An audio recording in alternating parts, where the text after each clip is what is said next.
Bago natin simulan ang part 12, nais ko munang magpasalamat ng taos-puso sa walang sawang suporta na ibinibigay ninyo sa ating YouTube channel. Sa mga nagustuhan ang ating video, huwag kalimutan mag-subscribe at i-click ang notification bell upang maging updated sa mga susunod pang video na ating gagawin. Ang singsing ng proteksyon na nahulog mula sa mammoth na ito, kapag siya ay inatake, magbibigay ito ng proteksyon. Ang babae ay bahagyang namula at kinuha ang singsing. Nagpatuloy ang batang lalaki, sinasabing huwag siyang maling akala, dahil magiging pain pa rin siya, ngunit ang kanyang kamatayan ay magdudulot ng malaking problema sa kanya. Masaya siyang nagpasalamat sa kanya at sumabay sa kanya, iniisip na hindi pa rin siya nagbago, malupit sa labas pero malambot sa puso. Isa sa mga mammoth ay tinamaan ng lason sa mata at tinamaan ng palakol sa ulo. Inisip ng batang lalaki na ang epekto ng pagdudugo mula sa glandula ng lason ng ahas ay kapaki-pakinabang pa rin laban sa mga malupit na mammoth ng ika-12 na antas. Pinanood ng babae ang batang lalaki habang nilalabanan nito ang mga kalaban, iniisip na ang Hellfire ay hindi lang tahimik na nakalusot sa depensa ng mga malupit na mammoth, kundi pinatay din sila. Tinusok niya ang dibdib ng isa sa kanila gamit ang espada, iniisip na ang mahina na bahagi ng mga malupit na mammoth ay nasa likod ng kanilang leeg, at habang limitado ang kanilang galaw, kahit ang isang tao na nasa ika-4 na antas ay kayang patayin sila. Bigla nilang narinig ang isang sigaw at lumingon.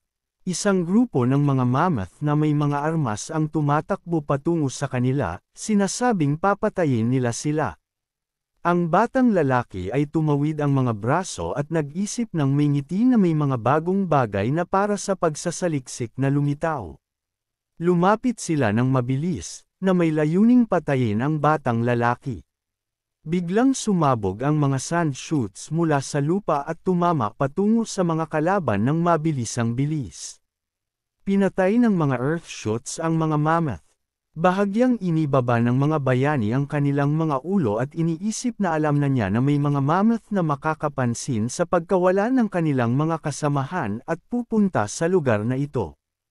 Kaya't nagset siya ng isang bitag sa paligid nila, at dahil dumating na sila, magiging mga kasangkapan na lamang sila para sa kanyang ascension.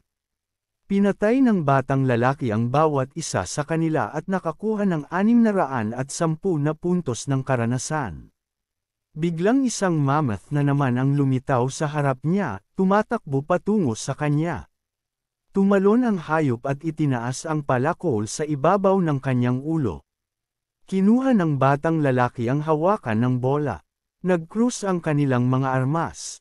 Tumalon ang batang lalaki sa gilid ng atake ng kalaban at iniisip na siya ay 2 beses na mas malakas. Habang nakikipaglaban sa mga malupit na mammoth, tumigil siya pagkatapos silang mag-cruise ng mga espada ng 1 beses. Inaatake ng bayani ang kalaban sa likod, iniisip na ang balat nito ay mas malakas, ngunit hindi ito sapat upang maging hindi matitinag.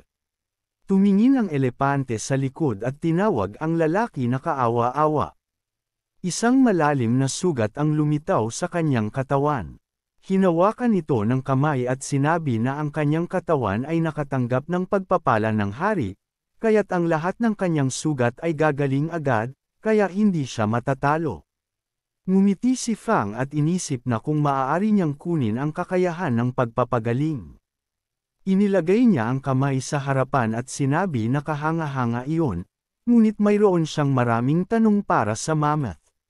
Sa susunod na segundo, lumapit siya sa kalaban na may hawak na espada at tinanong kung may hangganan ba ang kakayahang iyon.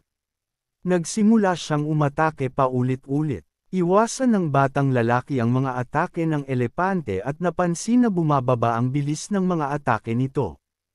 Pinuputol ng bayani ang balikat ng mammoth at idinagdag na napatama na niya ito ng 70 beses, kung saan 60 sa mga iyon ay tumama, 5 atake ang nakamamatay, 15 ang nagdulot ng malubhang sugat, 30 ang normal, at 10 ang menor de edad.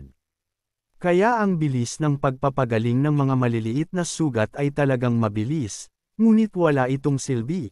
At ang mga sugat na may katamtamang tindi ay gumaling sa loob ng 1 minuto at 2 segundo, habang ang mga malubhang pinsala ay nangangailangan ng 3 segundo, at ang nakamamatay ay fell ang mammoth sa kanyang tuhod. Inisip ng batang lalaki na sa halip na 5 segundo na orihinal, ngayon ay kailangan niyang maghintay ng 15 segundo. Tumingin ang halimaw sa batang lalaki. Lumiko ang lalaki patungo dito at sinabi na ang kakayahan ng pagpapagaling nito ay bumababa at marahil ay naabot na ang limitasyon nito.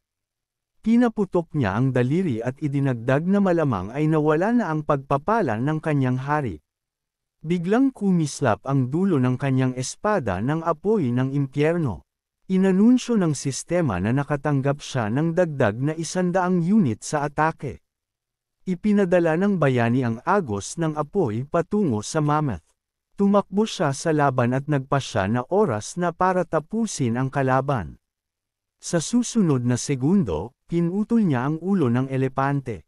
Inanunsyo ng sistema ang matagumpay na pagpatay sa guard mammoth. Biglang binuksan ng isa sa mga mammoth ang mga mata nito at nakaramdam ng isang bagay. Lumapit ang shaman sa hari at tinanong kung ano ang nangyari. Ibinaling ng hari ang kanyang ulo at sinabi na ang tapat na gwardya ay napatay. Hinaplos ng blonde ang kanyang dibdib at may lungkot na tingin, tinawag ang pangalan ng batang lalaki. Tinamaan ng bayani ang mga pulse arrows sa kanyang mga kamay, na nagbigay sa kanya ng 20 depensa, 5 stamina, at 10% na resistensya sa mga elemento ng lupa. Biglang umalimbakay ang isang malakas na pagsabog sa harap niya at mga piraso ng bato ang sumabog. Nailigtas ng shield ang babae. Inisip niya na tila ang mood ng batang lalaki ay biglang lumala, ngunit hindi niya naiintindihan kung ano ang nangyari. Ibinaba ng batang lalaki ang kanyang ulo at naalala kung paano siya nabigo sa extraction ng ilang beses ng sunod-sunod. Inisip niya na kakaiba ito, dahil hindi niya makuha ang kakayahang pagpapagaling. Naalala niya kung paano siya nilapitan ng mammoth na niyayakap ng isang hilang aura. Biglang itinago ng batang lalaki ang kanyang kamay at nag-isip ng kung ano, at sinabi na kung hindi niya makuha ito mula sa minyan, kailangan lang niyang hanapin ang hari.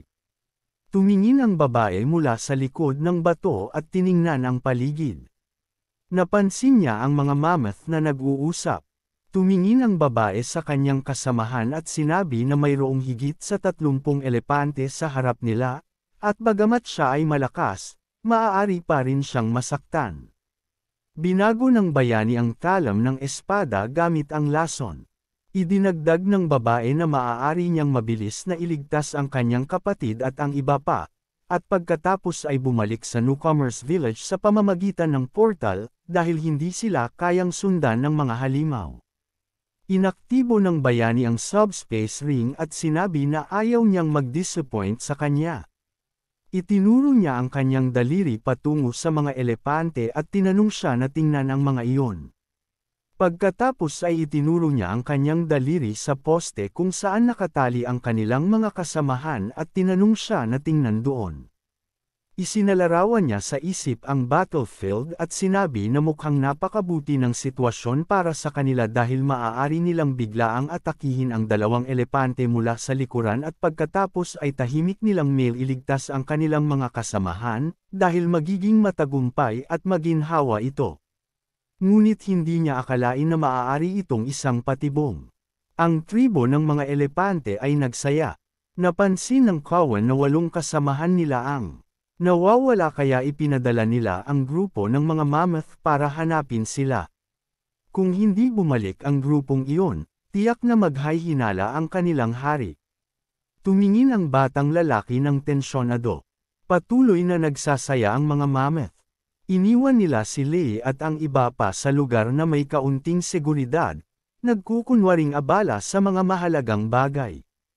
Ibinuka ng bayani ang kanyang kamay patungo sa kanyang kausap at idinagdag na lahat ng ito ay kailangan upang maakit sila sa isang patibong. Tumaas ang kilay ng blonde sa gulat at nagtanong kung paano ito posible, dahil sila'y mga hayop lamang. Tumingin ang batang lalaki sa kanya, ibinaba ang kanyang kamay, at nagsabi na habang mas mataas ang antas ng mga hayop, mas matalino sila. At madali lang mag-isip ng patibong para sa kanila. Kung siya ay magmamalabi sa kanila, malamang na mawala ang kanyang buhay balang araw. Tumayo siya, humarap sa tribo, at sinabi sa kanila na maghintay lamang. Sumigaw ang babae at sinabi na hindi siya pwedeng pumunta doon dahil ito ay isang patibong, tulad ng sinabi niya.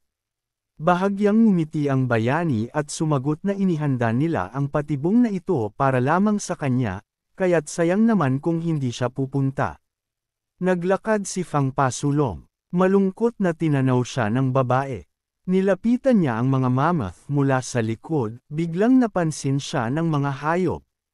Tumingin sila pabalik ng galit, iniisip na siya ay masarap at hindi na nila kayang maghintay na makakain siya. Isang elepante ang humakbang pasulong.